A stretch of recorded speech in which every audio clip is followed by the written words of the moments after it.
That's a new feature. Perfect. Okay, welcome to this webinar about using Zoom.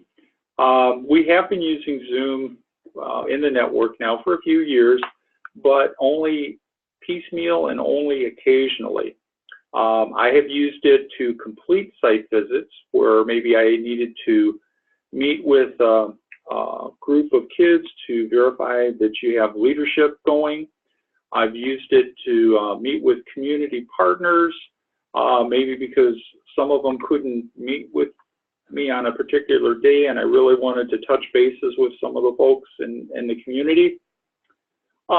Another good use of Zoom would be if you need me to share some information about 21st Century with a local school board, and typically, you know, they're going to meet at 7 o'clock at night, something like that. I can do that via Zoom.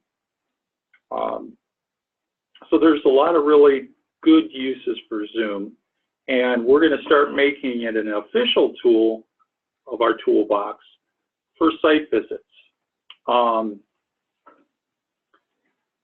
My role at the 21st Century is kind of changing. I've got, you know, a lot more paperwork to keep busy, and it's getting increasingly harder for me to get out in the field. Also, I may be working out of state, and you'll still have the site visits that we schedule, but I might have to do them virtually rather than in person. And I don't see that as a problem, especially if we have a lot of support and we're able to do test calls with you so that you're practicing and you're comfortable using the technology. That being said, I've created a couple of tutorials for you, and you're not going to be an expert using Zoom with these tutorials. It's just the bare bones of what you're going to need for a site visit. We're only talking about you using Zoom to share video and audio across the distance. We're not going to do sharing any kind of documents, although that's a nice use for Zoom, and some of our committees have already used Zoom for that reason. So I'm keeping it as concise and simple as possible so that we can take our time and become proficient in this program. You're not going to need a license for Zoom because I have a license with the department. The Iowa After School Alliance has a license, and we can create all the meetings that we need for these visits. Although you could go to the Zoom website and you could get a free license, although I think it's only one-to-one. It's not, you can't have a lot of people in there, but that's a good way to practice on your own, especially, you know, try to get rid of the feedback and make sure that you've got your computer and your data projector placed correctly. And you know what they say, practice makes perfect. So what I'm going to do next is I'm going to go over with you some of the tutorials.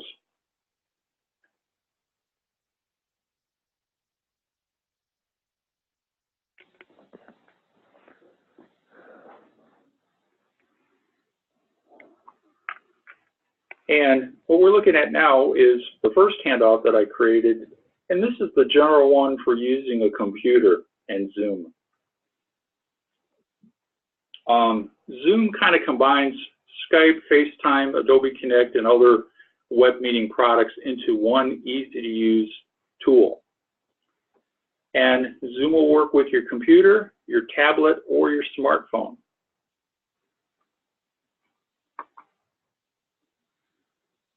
And so you're not going to have to set up a Zoom meeting. If we do this for a site visit, you'll get a notice from me that it'll have to be a virtual meeting, and you're going to get an email that kind of looks like this on the screen. There'll be a clickable link for you to get in. I will probably take some of the phone stuff off because we'll just use the computer audio to make it simple. But notice down at the bottom, I've got a red box around the meeting ID. Every Zoom meeting has a meeting ID. And if you're on a cell phone or a tablet, it's really easy to just put in that meeting ID just like you would a phone number. and that will connect you into the meeting.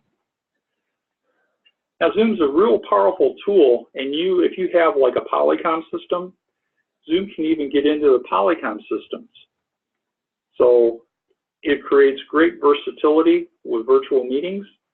But the nice thing is it's very, very easy to use. I mean, we've had Polycoms in Iowa for, 15 years. We invested millions of dollars, and only a fraction of people in the state could use a Polycom system. When I first came into Iowa 10 years ago, I created a database for the AEAs listing all the Polycoms and all the connections, and one of the problems they had was scheduling meetings. So I said, why don't we just have some meeting rooms that are open all the time? And we did that. But the Polycom system is not user-friendly. Zoom, in contrast, is user-friendly. A couple of times practicing with Zoom, and you're going to be very comfortable using it for a meeting.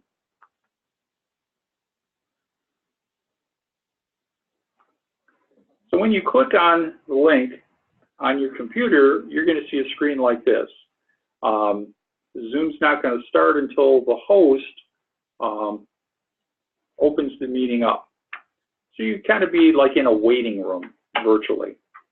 Now, another nice thing about Zoom is it supports multiple languages. So if you're working with a group of parents in a virtual meeting, and you've got a lot of parents maybe that speak Spanish or some other language, you can select that language for them, and it should create some supports.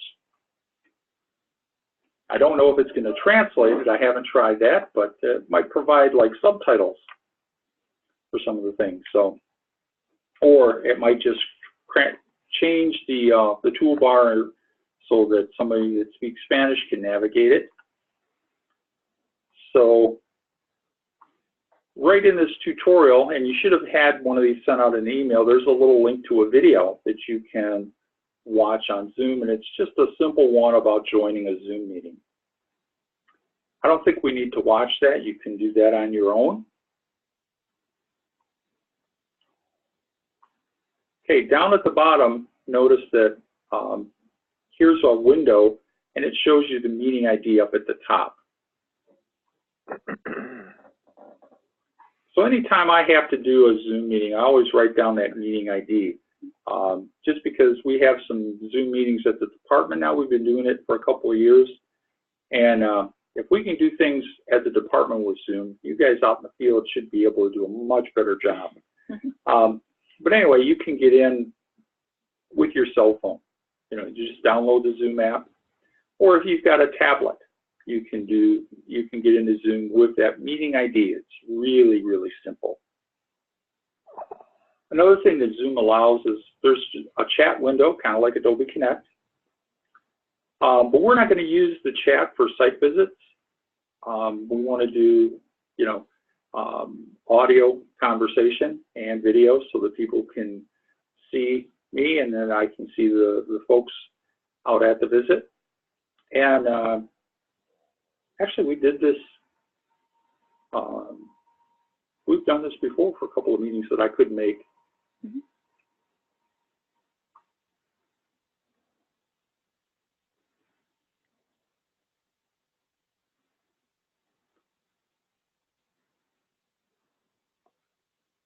Okay, down at the bottom, when you're in Zoom on your computer, there's a couple of icons. There's one for a mic, and there's one for the video. When you click on the video one, it's going to start your webcam. Click on the mic, you're going to have controls where you can mute your mic or turn your mic on. And you're going to want to have, for a virtual visit, you're going to want to have that mic on. And then over on the right side are some things that you're probably not going to need for a visit. I'm not going to have you share documents. If there's a document that we're talking about, I'm going to ask you to email it. That way you have a receipt that you sent me that document. Because, using it in the virtual meeting, that meeting, disappears, and I'll have to restart the meeting and watch the recording to see that document. So some things are okay, but there's still a few things that we can use things like email to get the job done. Okay, if you've ever seen the TV show The Brady Bunch, Zoom allows you to have that kind of effect. You can have multiple windows open at the same time. In fact, I think IO Learning Online is using Zoom for some of their virtual classes. And it's a great way to have a lot of people on at once with web cameras. The nice thing is when you are talking, the windows should automatically appear in the front.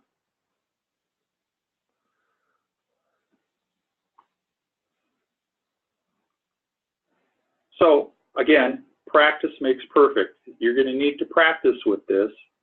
And if you need some help, some of you have enough staff locally that you should be able to practice on your own, but some of our programs are small. There's just, one school, and you might need a little help. We're happy to do a practice run with you. I'm sure you could call Michelle. You can always call me, and we can set something up and do a practice call to build your experience and skill with this new tool. Now, here's a little chart about how to set up a meeting room. You're going to need a data projector and a computer, and you're going to need to hook it up to a meeting room, because a lot of the comprehensive site visits occur with meetings where we have principal meeting, community partners meeting, parent meeting, staff meeting, and all of those can occur in a room that you've already got set up. And, it doesn't have to all happen in one room. You could have this in different buildings over different days, just like a regular site visit. Here's another diagram on the bottom showing you the laptop, which is L, the projector, which is P, and then there's a little external mic. You can buy these things for like $20, and they're really good at reducing or eliminating the feedback problem and allowing people around the conference room to be heard, so they don't have to get up and move close to the laptop. Because while the laptop, you may spend a lot of money, they use the cheap components generally for the internal mic, and they don't always give you the best webcam either. But the webcam is good enough for our purposes. It's just the mic that we tend to have issues with. So down here is a picture of one of those external mics, and this is a $20 model. Now you can get up to $100 easy for these things, but it all depends on your budget. I can send a link to the microphone we purchased. I think it is within that price range. Okay. Yeah, I found this on Amazon. I think it's the Amazon pick, but it doesn't matter. They all work the same.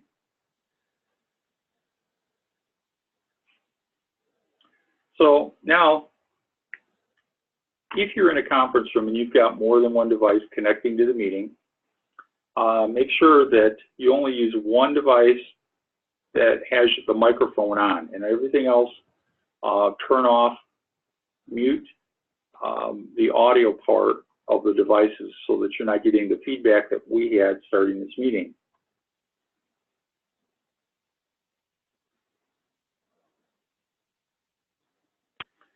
So here's where this is an advantage. In a community partners meeting, you may have somebody, let's say, from the Boys and Girls Club that is in another meeting, maybe in Washington, and they would love to participate in this, but they're in another state. But using Zoom, they can get on with their cell phone for the meeting and be in a hotel lobby and still participate. And we would see their video picture as part of the meeting, as if they were there. So I see it as a way to bring in more people.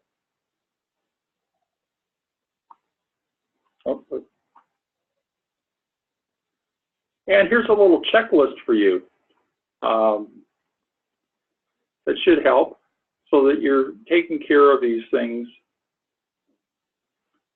Get your meeting documents ready. Check your computer, your data projector. Do you have a mic? Did you reserve the conference room? That's a big one, especially where I work. Check your sound levels, you know, and then very bottom, everything's tested and ready. A second component will be the walkthrough observation, where we go and see the kids and observe their engagement. This is probably better with a cell phone or a tablet with Zoom on it. You know, the laptop would be kind of clunky, unless you wanted to take the laptop and just set it down there in the room. But, you know, you've got virtually the same criteria to check off.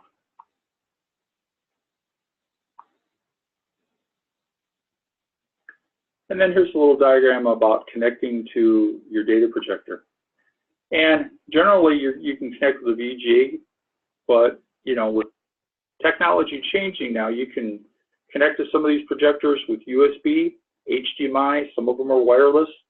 And if you have an Apple, there's a special connector. I don't know if it comes with it or you have to buy it extra, but it's a little adapter that you need to connect to a data projector.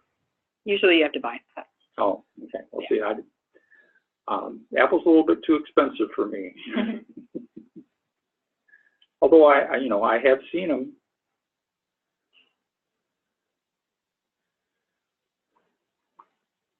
Okay, and then so for additional learning, there are some videos here and some tutorials. There's a tutorial about using a computer. There's a special one on Chrome, and all of these things are good to build your capacity. So, does anyone have any questions so far? And some of you might be on mute if you're on your computer speakers, so you might want to take yourself off mute. Go ahead. Vic, this is Amy from Iowa City. I'm just wondering, are you going to use this for the formal and the informal site visits that you do? I could use this for any just for the comprehensive visits, dependent upon the constraints on my time. Okay. But the Iowa After School Alliance in our site visits, at least for the time being, will be in person on site. Okay. Thank you.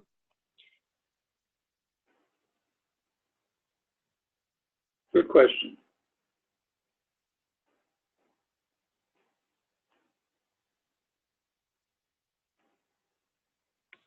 All right, I'm going to stop the sharing of this document because we've got another one here.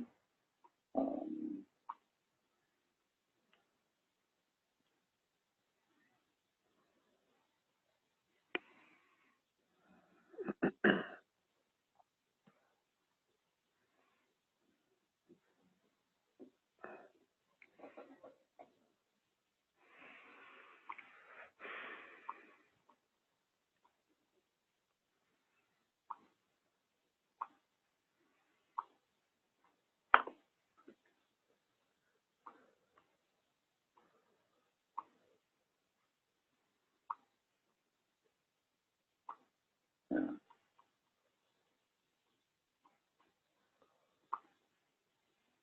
And just to reiterate Vic's point, we're happy to answer questions or do a walkthrough with you before the site visit.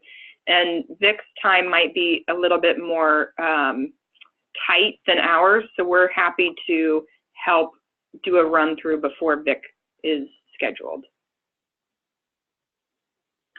Okay, here's the second handout that I sent out, and this is specific to using Zoom with a phone or a tablet.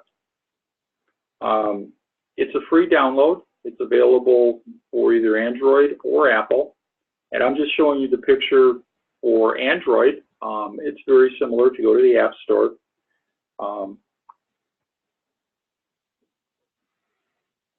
So you simply download it, and then remember what I said about that meeting ID. Once you have that, it's pretty easy to use Zoom for a mobile device. You simply go ahead and launch it, and then you're going to click the join button. And that's this second button right past the video, the very first blue button. And then once you click the join, a little box pops up, and this is a screenshot from my cell phone. And it says join a meeting, and then you punch in your meeting ID, then you click the join meeting button, and instantly you're going to connect. Although you may want to check that you're using Wi-Fi instead of your cell phone data, because video conferencing is going to chew up a lot of your data. So that's an extra little tip. You know, if you can connect with Wi-Fi, do that before you join the meeting. Unless you have unlimited data and you don't care. This is what it'll look like on a phone. You can see the different, there's a couple of different displays in this, so you'll see. And Zoom allows you to also share documents, which we are doing right now.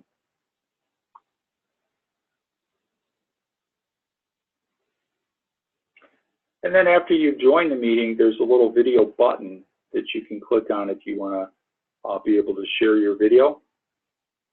And that's another thing you want to practice, because if I can't be there in person, I want you to have that video so that I can see the kids and what they're doing, and that it can be, we can meet all the criteria of a visit doing it remotely. And this is kind of what it'll look like with just two cameras. So you can see the top one is my cell phone, and the bottom one is my computer. And this is probably all that we need for, you know, a walkthrough.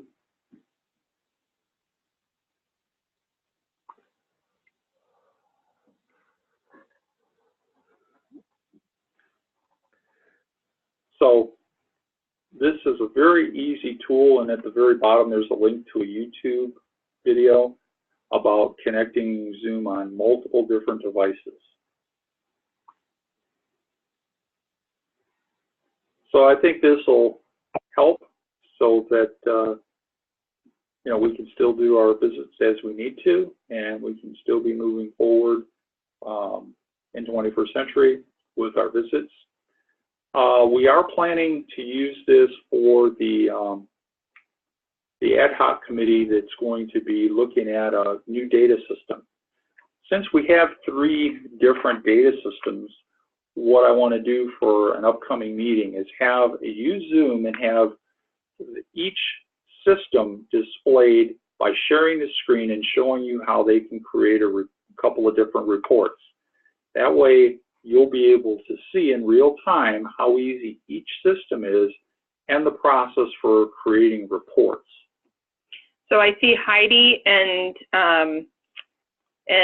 Abby are on.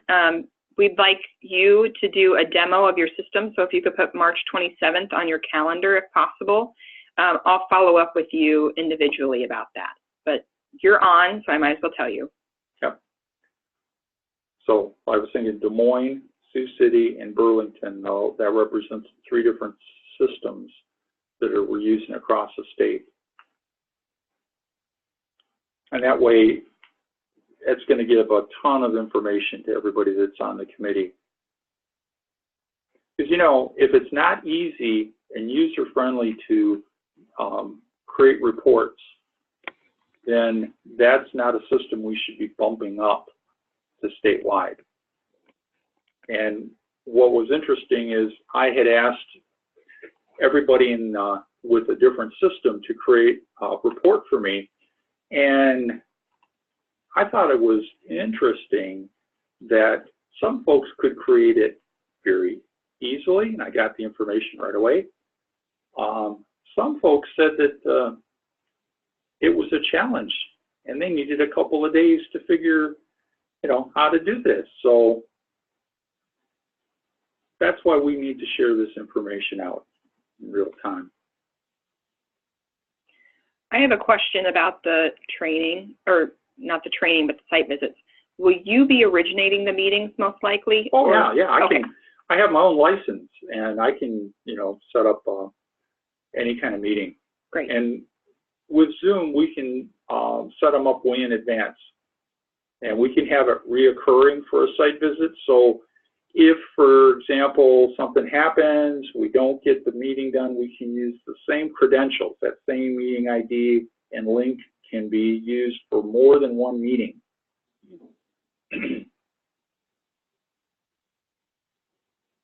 Great, thank you. Mm-hmm. Okay, any other questions? Crystal had a question about the training itself and whether the training will be recorded and available. And I will send out all materials and the recording out after we're done today. And I'll also send links to those external speakers that Vic had mentioned. So you don't have to purchase them, but they're a good tool to have. Mm-hmm.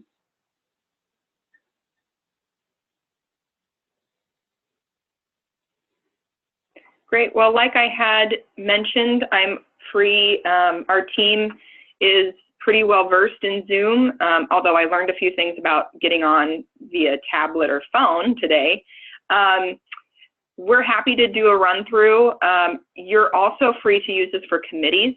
So if you'd like to use this to share materials and just get really face-to-face with people on video and audio for the committees, we're happy to originate a meeting and use that for the committees.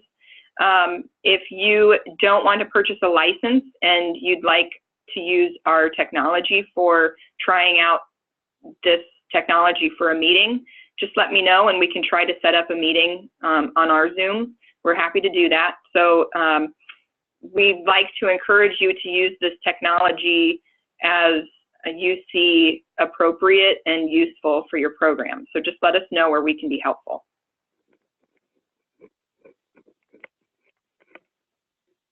Well, thanks everyone. Yep. Thank you for attending this meeting. And like I said, it's going to be available as a recording. And if you have any other questions, feel free to email and we can set up support so that you're comfortable doing this. Hey, Vic, this is... Oh, go ahead. No, I just had one quick question I thought might help other people too. When you do the 3-day visit, we're in multiple locations at the corporate office and then at the site and then meeting with partners. Is this pretty easy to move? Like I might have a projector, at one place, but it'll be harder to get set up somewhere else. Is this pretty easy to do in different areas? Yeah, but or is it just more arranging the meetings smarter and having everybody come to me instead of us going to them? Well, I think you're going to find that you don't want to do setup multiple times. If you can have them come to one location, that's ideal, but you do want to make sure you've got a projector. You don't want to have a group of people just looking at a laptop screen. Yeah. That's not going to work out. I'm just thinking, partners can meet during the day, parents usually meet at night, and then meeting with like the accountants and all that stuff. So have you done this before where you have had like one afternoon meeting and then one evening meeting? Yes. I've used it for a variety of meetings at morning, afternoon, evenings. So we've been just quietly using this tool. Like I said, I've been using Zoom since it came to Iowa. In fact, I know the guy that wrote Zoom, so it's a great tool, and I like it because it's very user-friendly. But you got to have a little bit of practice, just like you get a new phone. You kind of know how it works, but it takes you a few days because you got to figure out, there's a few things that are different. And the same thing, think of it like using, a cell phone with video, because, that meeting ID is like a virtual phone number. And once you put that in, you can get into this Zoom meeting. But you do want to get on site, is that right? For the site visits? I mean, you want to see the kids. Yeah. Okay, so that might, Amy, that might be easier to do over your phone and just instead of, hauling the the laptop around, it might be easier to use the phone that way. So Right. there are different ways to access it. Yeah. Let me clarify, for the looking at kids during their enrichment, you do not need a data projector, okay? The kids don't need to see me up on a projector. You can just take your phone in and we can have a Zoom meeting that way, and it's less intrusive on the activities, and the kids are used to seeing you anyway. Right. This might be you're taking a picture of them or a video or something, and Yeah. you know. Okay. Thank you. Sorry to cut off your end to the meeting. No, that's fine. That's good questions, and you know, we always appreciate questions because the person that asked it, there's probably 2 other people that were thinking about it, and we're kind of shy and didn't want to ask the question. So. Okay. Any other questions before we leave today? I had a question. So we have multiple 21st sites, and you said you would do it over a 3-day period. Would we set up different meetings for every single site? Because potentially I'll have 4 different sites that are 21st century. Well, there's two meetings. The first meeting is a sample that we just visit one. If you have multiple sites, we'll visit one in that cohort. Then the comprehensive visit, we visit every site because, you know, we want to meet with parents, and that way, that's why it takes multiple days, because, you know, we don't want to have parents coming in to a separate meeting. We usually will meet them right at the site when they're picking up their kids, so it's less of a burden on them. Then we meet with principals at every site as well. So 2 different kinds of meetings, but we can certainly use Zoom for all the site visits we do. Okay. Yeah, Allison, I would suggest before the comprehensive site visit to get a hold of Vic, and he can run through exactly what the schedule is for you. Okay, yeah, what'll be the easiest? Because we have multiple sites, and a lot of our 21st kids actually ride the bus home, so we don't even see their families also. So we can just touch base before it comes to those site visits so we can get things kind of arranged. So, okay. Thank you so much. Any other questions?